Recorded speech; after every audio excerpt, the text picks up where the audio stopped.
Okay, well, my name is John Fleming. They call me Jack because I'm named after my grandpa.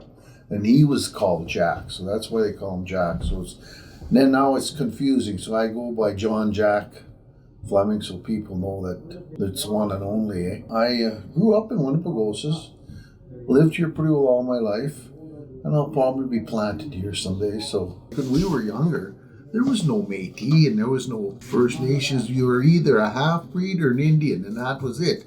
And that's how we grew up, and we accepted it. But then I guess it got politically incorrect, and then we started being Métis and First Nations and Inuit, and we kind of accepted it, but I guess some people didn't like it. I'm not much of a one for, time errors, so I have to really think back if you want a certain date or time, stuff like that. It was a slow change, and then it became more radical, and like in the last 10 years, it's really you don't say it at all. What about work, Jack? Like, you're a fisher. How long you been doing that? Oh, about 300 years. Oh.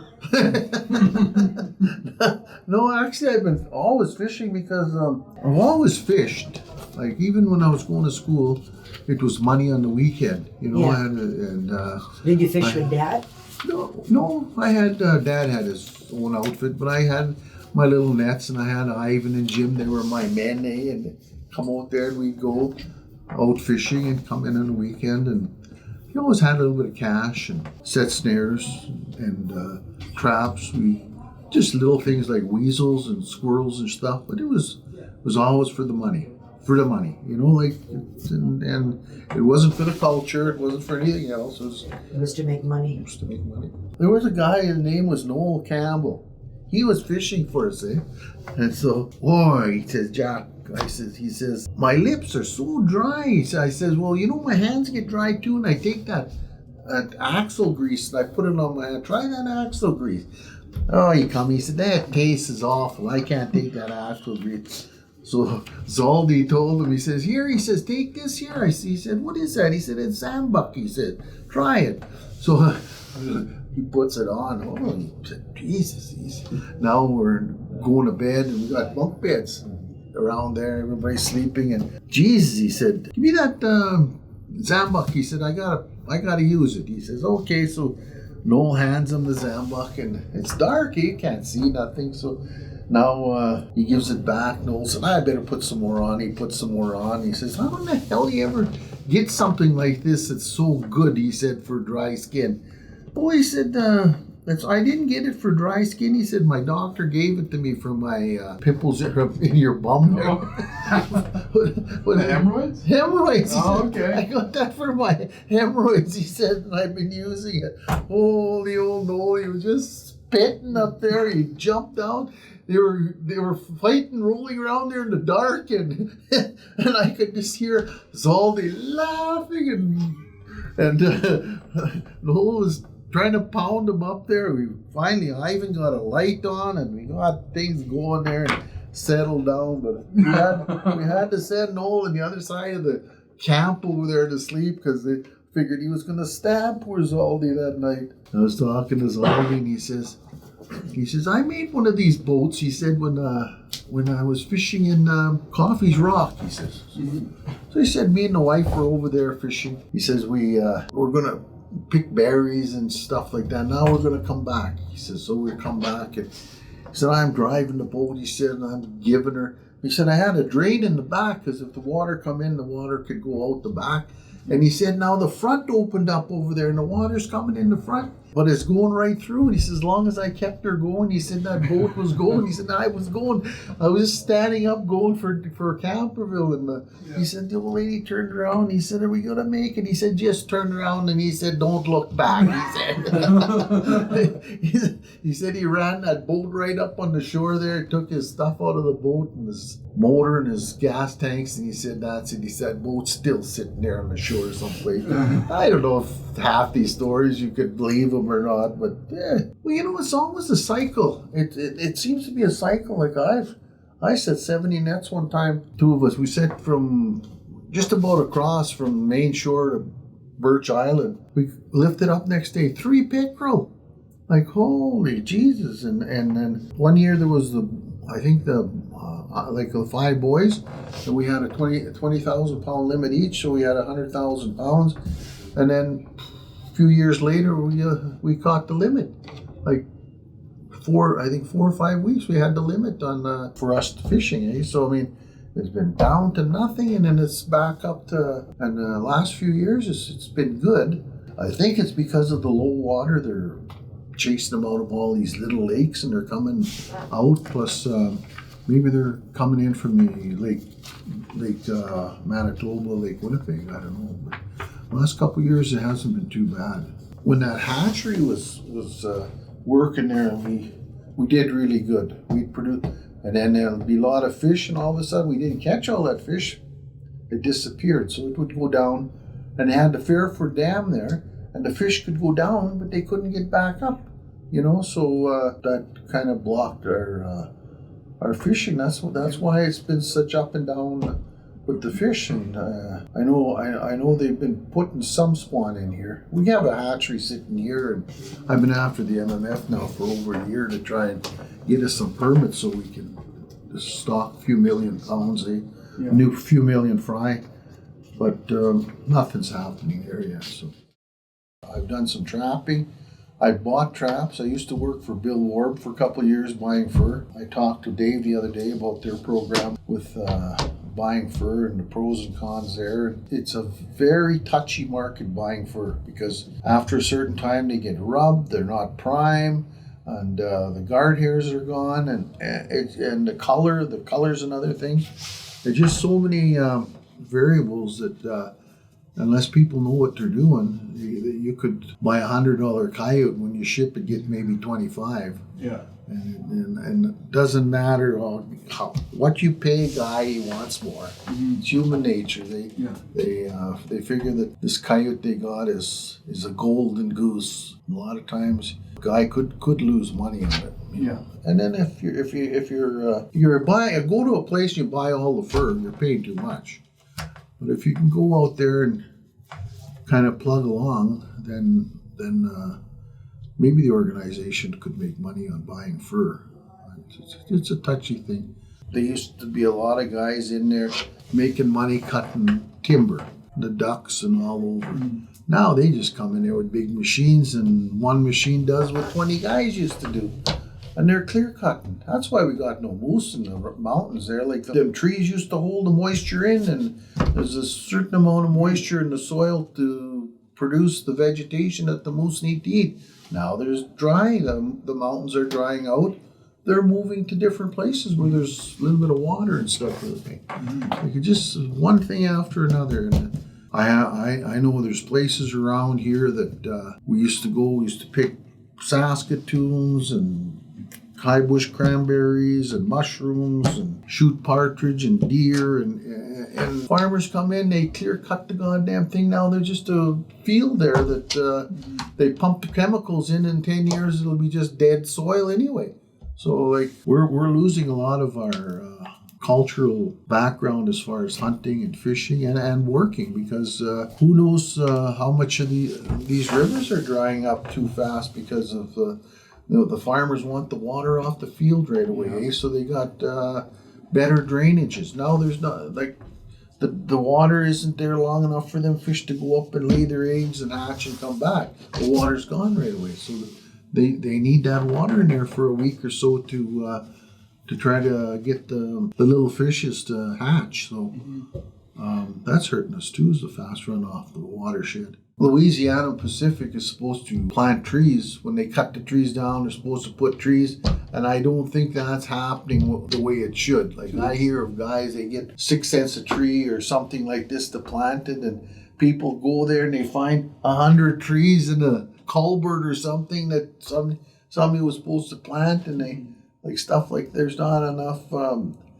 There's people getting paid to do this. They have the seedling, and they're not getting planted. Little things like that. Like, I don't know how you're going to monitor it, but I think that there's got to be some kind of, like the forestry, they got to button up their socks too. Like they just seem to be more concerned in what Aboriginals are doing or how many deer they're killing, and then they'll go out and slaughter 300 deer or 400 deer with no plan of using the meat. How do you celebrate your Métis culture today? Well, we try and get some money out of the government and we spend it on a feast. What we do too is like here we have a feast for the elders. So food, eh? So you always Yeah, it's food. mostly, you know what, it doesn't matter where you go in the world. You always think of the food. Like, oh, Christ, I went to Dauphin and I had this to eat. Or I went to Winnipeg, I went over there to eat. And so I always thought restaurant business is a good business.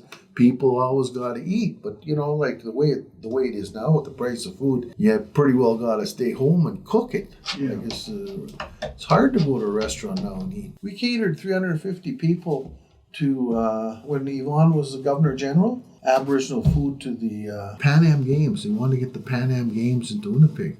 So they wanted to have a dinner at the Lieutenant Governor's, bring all these people from all over the world there. And so they asked if we could provide a Aboriginal meal. I said, sure we did. So we had like bannocks, 2 different kind of bannocks. We had fish soup, we had fish, and we had moose and elk and deer and corn, wild rice, muskeg tea. Like we had a pretty good meal for them. And we had some guys and girls there. We got cleaned them up a bit, picked up at the center and washed them up and had them serving. And it was pretty good. Like after that, about a couple months later, they said they approved the Pan Am Games at the Forks. But they said one of the conditions is they got to have another Aboriginal meal at the Governor General's house.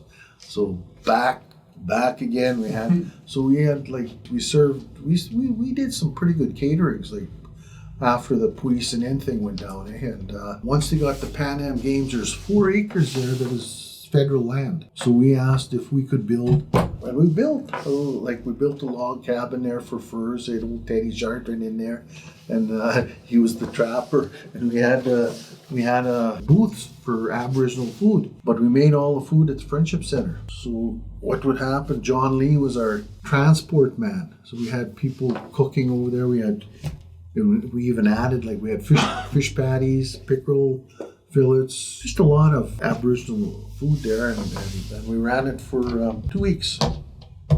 And after the smoke cleared, paid everybody, like all the volunteers that got paid, so much an hour, so much a day. Friendship Center came out with $38,000 in their pocket after the smoke cleared there, the thing.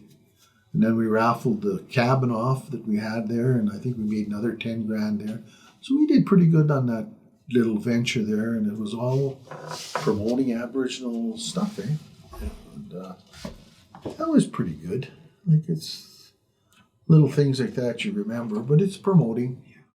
The challenges today are it's probably more or less the younger people trying to get ahead, trying to accept their culture, I guess. I think some of the programs that are out there now is going to help them. It's not a challenge.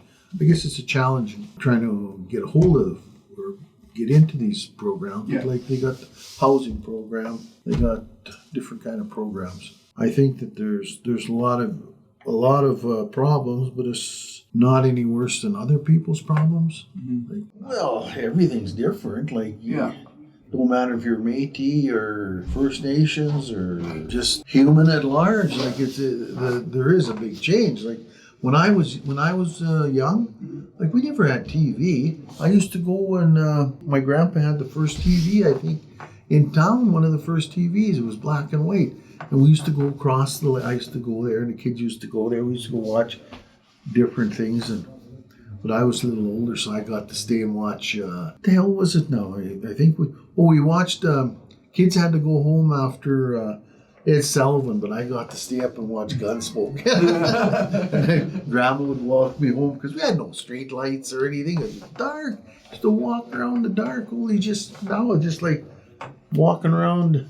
Don't know if it's day or night, it don't matter, because you can see, Yeah. You can see from one corner to the other. If you didn't know, like in them days, if you're going to go from one corner to the other, if Big Bad Wolf was standing in the middle of the road, you wouldn't know, eh? Like, we probably went through some dangerous time. We went through stupid things, like we used to get there and go down that sawdust pile, 10 guys on a toboggan, and break an arm or a leg or something, and just Next day you're trying to get back on, dragging your cast. Like now, holy Jesus, they'd have you at home in a sling or something with feeding you pablum. But like in those days, like I guess we're tougher. I guess the old saying, you gotta eat so much dirt in your life that it's a lot different today for kids. Like having to go and watch the only TV in town to now, holy, everybody's sitting. It's funny I'm not on my phone. I gotta shut off. But everybody, my son came over with the two boys the other day, and I'm sitting on the couch. I'm talking away, and I looked. He's on the phone. Them two kids are on the phone. I said, Jesus Christ! I said, you guys might as well go home. They all put their phones away, but phone them up one day and say, hey, we're gonna have come over and look at your phone day or something. But that's the new world, eh? That's the new world, and it's the opposite. Like we could watch them little blue guys. What are they, Smurfs? Yeah. Like there's no problem. But they banned them off of the air in the States. You know why? They're communist. Oh. They wouldn't. Yeah, they all like the Smurfs are communists. They live in a communist life, eh? In their little community. Mm-hmm. So the United States took them off the air. They play Bugs Bunny, but they don't play Smurfs. And we play the Smurfs. We don't play Bugs Bunny. I don't know. It's just what people do. Like, put your phones away and get involved in nature and get off the couch and roll your fat ass around the block a few times to stay in shape. You know, and I don't realize how hard it is. Like I'm fat now. I lost a few pounds, 2 pounds. I lost last 3 months, but it's a little bit. It's not going the other way. Mm-hmm. But once you get chubby, holy shit, it's hard to lose that weight, and it's also not good for your health. Yeah. Like some of these guys are as fat as me, and they're only 15, 16-year-old living on the couch. Mm-hmm. And get out. Blow a little bit of the fart off and run around for some exercise. And if you don't want to exercise, get away from the phone and get into nature a bit.